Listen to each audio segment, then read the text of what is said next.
കേരളത്തിന്റെ രാഷ്ട്രീയ ചരിത്രം മാറ്റിയെഴുതപ്പെട്ടിരിക്കുന്നു.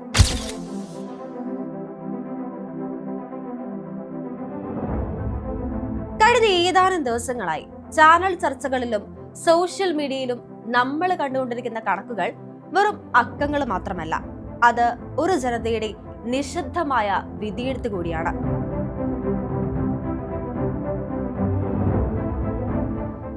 സീറ്റ് എന്നത് പ്രതിപക്ഷ നേതാവ് VD സതീശൻ പറഞ്ഞപ്പോൾ മലർപ്പൊടിക്കാരന്റെ സ്വപ്നം എന്ന് പരിഹസിച്ചവർ ഇന്ന് അക്ഷരാർത്ഥത്തിൽ ഞെട്ടിയിരിക്കുകയാണ്. തുടർച്ചയായി 10 വർഷം കേരളം ഭരിച്ച ഇടതുമുന്നണി കേവലം 35 സീറ്റുകളിൽ ഒതുങ്ങി. തുടർ ഭരണത്തിന്റെ മടുപ്പും തീവ്ര വോട്ടർ പട്ടിക പരിഷ്കരണവും ചേർന്നപ്പോൾ അലയടിച്ചത് അതിശക്തമായ ഭരണവിരുദ്ധ വികാരം തന്നെയാണ്.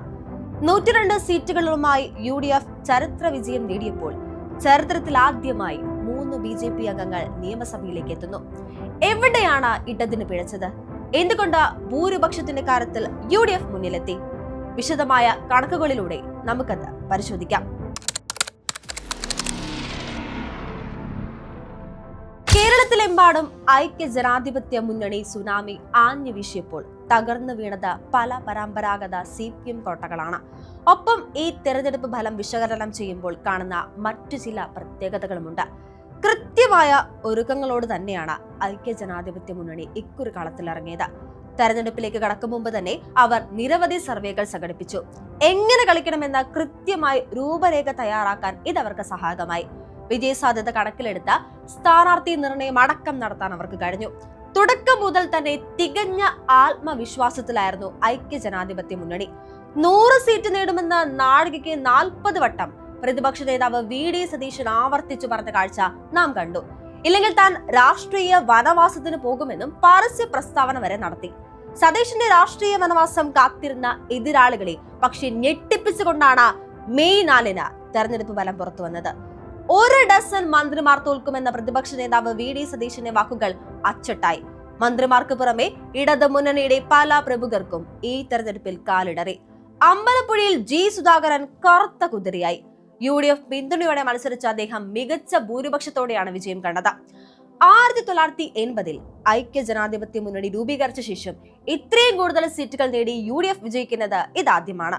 അതുകൊണ്ട് തന്നെ ഈ വിജയം ഏറെ പ്രത്യേകതയുള്ളതാകുന്നു. നേരത്തെ മുന്നണി സംവിധാനത്തിലേക്ക് കോൺഗ്രസ് പോകുന്നതിന് മുമ്പ് 110 സീറ്റ് 1997 വിജയിച്ചിരുന്നു.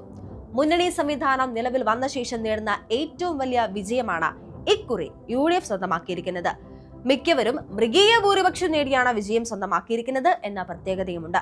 സമീപകാല തെരഞ്ഞെടുപ്പ് രാഷ്ട്രീയത്തിലൊന്നും ചരിത്രത്തിലൊന്നും തന്നെ കോൺഗ്രസ് ഇത്രയുമേറെ സീറ്റിൽ മത്സരിക്കുകയോ വിജയിക്കുകയോ ചെയ്തിട്ടില്ല എന്നതും വളരെ ശ്രദ്ധേയമായ കാര്യം തന്നെയാണ്.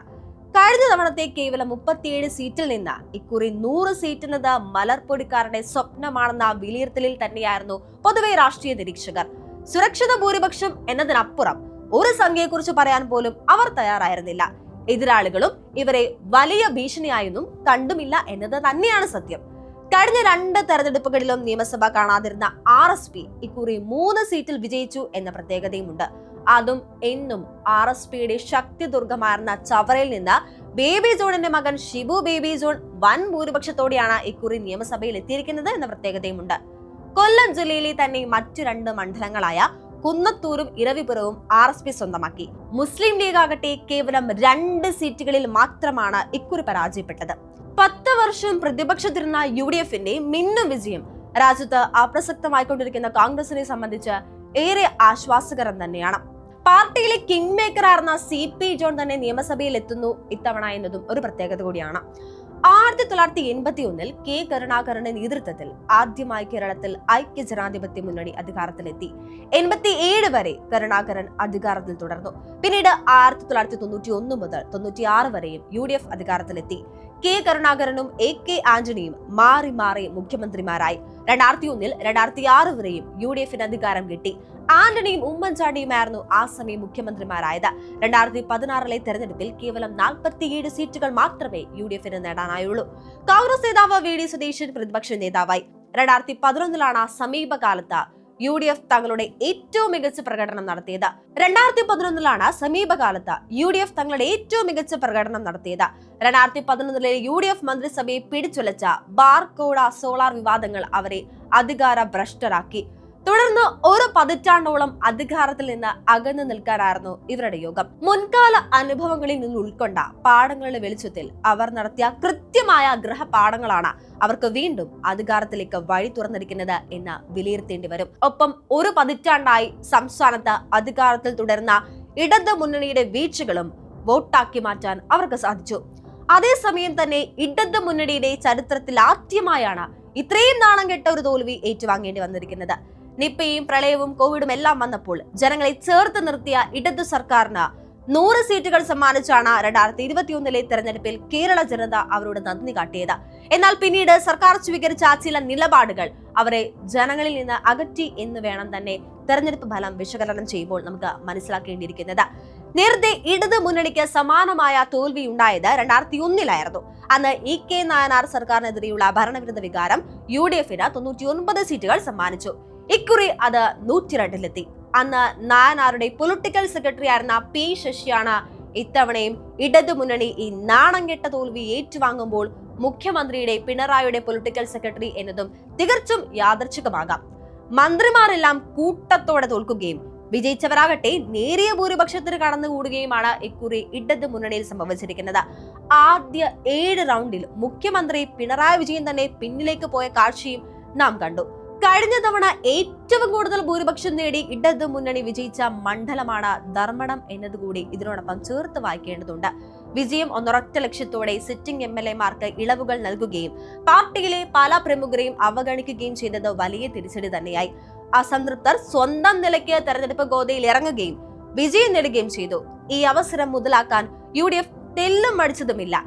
NDA ആകട്ടെ ഇക്കുറി 3 സീറ്റുകൾ സ്വന്തമാക്കുകയും ചെയ്തു. ഭൂരിപക്ഷം കുറവെങ്കിലും കേരള രാഷ്ട്രീയത്തിലേക്കുള്ള അവരുടെ ശക്തമായ കടന്നുവരവായി തന്നെ വേണം ഇതിനെ നമ്മൾ കാണാം.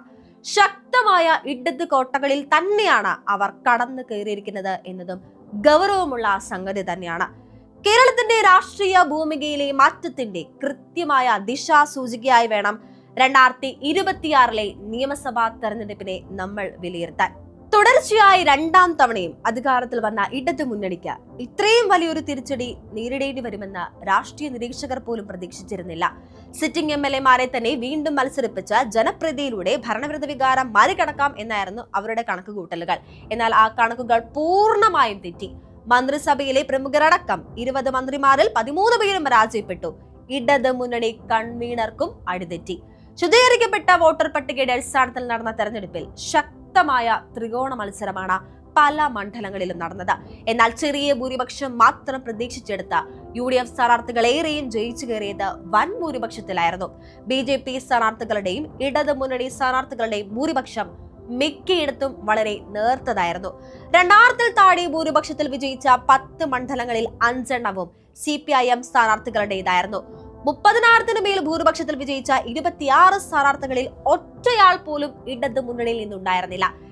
ചേലക്കരയിൽ നിന്ന് ജയിച്ച UR പ്രദീപ് നേടിയ 29,286 വോട്ടായിരുന്നു ഇടത് മുന്നണി സ്ഥാനാർത്ഥികൾ നേടിയ ഏറ്റവും വലിയ ഭൂരിപക്ഷം. 5000-ൽ താഴെ വോട്ടിന്റെ ഭൂരിപക്ഷത്തിൽ വിജയിച്ച 22 മണ്ഡലങ്ങളാണ് ഇത്തവണ കേരളത്തിലുള്ളത്. ഇതിൽ 8 UDF സ്ഥാനാർത്ഥികളും 3 BJP സ്ഥാനാർത്ഥികളുമാണ് വിജയിച്ചത്. ബാക്കി വരുന്ന 11 സീറ്റുകളിലും ഇടത് മുന്നണി സ്ഥാനാർത്ഥികൾ 5000-ൽ താഴെ വോട്ടിനാണ് തെരഞ്ഞെടുക്കപ്പെട്ടത്. 2021-ൽ 5000-ൽ താഴെ ഭൂരിപക്ഷത്തിൽ ജനവിധി നിശ്ചയിക്കപ്പെട്ട 25 മണ്ഡലങ്ങൾ ഉണ്ടായിരുന്നു കേരളത്തിൽ. അതിൽ 16 ഇടത് മുന്നണിയും 9 UDF-ഉമായിരുന്നു ജയിച്ചത്. ന്യൂനപക്ഷ വോട്ടുകളും സമുദായ സമവാക്യങ്ങളും. കേരളത്തിലെ തെരഞ്ഞെടുപ്പുകളിൽ ജാതി മത സമുദായങ്ങളെ സ്വാധീനം എക്കാലത്തുമുണ്ട്.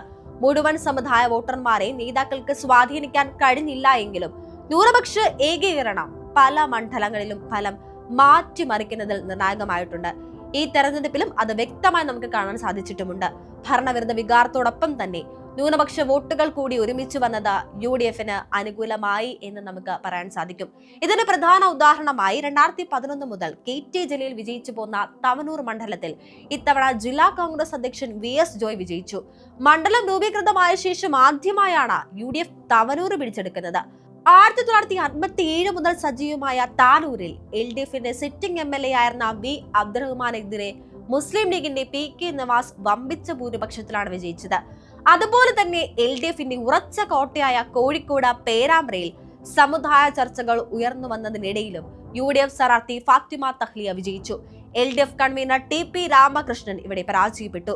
മുസ്ലിം ക്രൈസ്തവ വോട്ടർമാർ ഏറെയുള്ള തിരുവമ്പാടിയിൽ ന്യൂനപക്ഷ വോട്ടുകൾ ഏകീകരിക്കപ്പെട്ടത് ലീഗ് സ്ഥാനാർത്ഥി CK കാസ്മലിന് അനുകൂലമായി മാറി. 2019 ഉപതെരഞ്ഞെടുപ്പിൽ നഷ്ടപ്പെട്ട പാലാ മണ്ഡലം മാണി സി കാപ്പൻ വീണ്ടും നിലനിർത്തി. ജോസ് കെ മാണിയെ തോൽപ്പിച്ചാണ് അദ്ദേഹം വിജയം കണ്ടത്. സമസ്തയുടെ EK വിഭാഗത്തിന്റെ പിന്തുണയുള്ള മുസ്ലിം ലീഗും ക്രൈസ്തവ സഭകളുടെ പിന്തുണയുള്ള കേരള കോൺഗ്രസ് വിഭാഗങ്ങളും UDFനൊപ്പം നിന്നതോടെ ജാതി സമവാക്യങ്ങൾ മാറിമറിഞ്ഞ കാഴ്ച നാം കണ്ടു. CPIM വിട്ട UDFനൊപ്പം ചേർന്നവരിൽ ചിലർ അട്ടിമറി വിജയം നേടി. ഇനി നമുക്ക് ത്രികോണ മത്സരങ്ങൾ നടന്ന സ്ഥലങ്ങളും BJPയുടെ മുന്നേറ്റവും നോക്കാം. ഇത്തവണ ശക്തമായ ത്രികോണ മത്സരം നടന്ന പല മണ്ഡലങ്ങളിലും ചെറിയ ഭൂരിപക്ഷത്തിലാണ് പലരും ജയിച്ചു കയറിയത്. അയ്യാർക്കൽ താഴെ ഭൂരിപക്ഷത്തിൽ വിജയിച്ച 22 മണ്ഡലങ്ങളിൽ 11 LDF സ്ഥാനാർത്ഥികളാണ് വിജയിച്ചു കയറിയത്. കേരളത്തിന്റെ ചരിത്രത്തിൽ ആദ്യമായി 3 BJP അംഗങ്ങൾ നിയമസഭയിലെത്തുന്നു. നേമം മണ്ഡലത്തിൽ BJP സംസ്ഥാന അധ്യക്ഷൻ രാജീവ് ചന്ദ്രശേഖർ വലിയ വോട്ടിന്റെ ഭൂരിപക്ഷത്തിലും കഴക്കൂട്ടത്ത് V മുരളീധരൻ 428 വോട്ടിന്റെ നേരിയ ഭൂരിപക്ഷത്തിലും വിജയിച്ചു. കൊല്ലം ജില്ലയിലെ ചാത്തന്നൂരിലും BB ഗോപകുമാർ വലിയ അട്ടിമറി വിജയത്തിലാണ് ജയിച്ചു കയറിയത്. അതേസമയം BJP ഏറെ പ്രതീക്ഷ വെച്ചിരുന്ന തൃശൂർ, പാലക്കാട്, കാസർഗോഡ് ജില്ലകളിൽ വലിയ മുന്നേറ്റമുണ്ടാക്കാൻ അവർക്ക് കഴിഞ്ഞില്ല. കണക്കുകൾ നമ്മൾ ഇങ്ങനെ പരിശോധിക്കുമ്പോൾ 2026 നിയമസഭാ തെരഞ്ഞെടുപ്പ് ഫലം വ്യക്തമാക്കുന്നത് കേരളത്തിന്റെ രാഷ്ട്രീയ ഭൂമികയിൽ വലിയ മാറ്റങ്ങൾ സംഭവിച്ചിരിക്കുന്നു എന്ന് തന്നെയാണ്. ശക്തമായ ഭരണവിരുദ്ധ വികാരവും ന്യൂനപക്ഷ ഏകീകരണവും UDFന് കരുത്തായപ്പോൾ ഇടത് മുന്നണിക്ക് അടിത്തറ നഷ്ടപ്പെടുന്ന കാഴ്ചയാണ് കാണുന്നത്. മുന്നോട്ടുള്ള വർഷങ്ങളിൽ ഈ രാഷ്ട്രീയ സമവാക്യങ്ങൾ കേരളത്തിൽ എന്ത് മാറ്റം കൊണ്ടുവരും എന്നത് നമ്മൾ കാത്തിരുന്ന് കാണേണ്ട കാഴ്ച തന്നെയാണ്.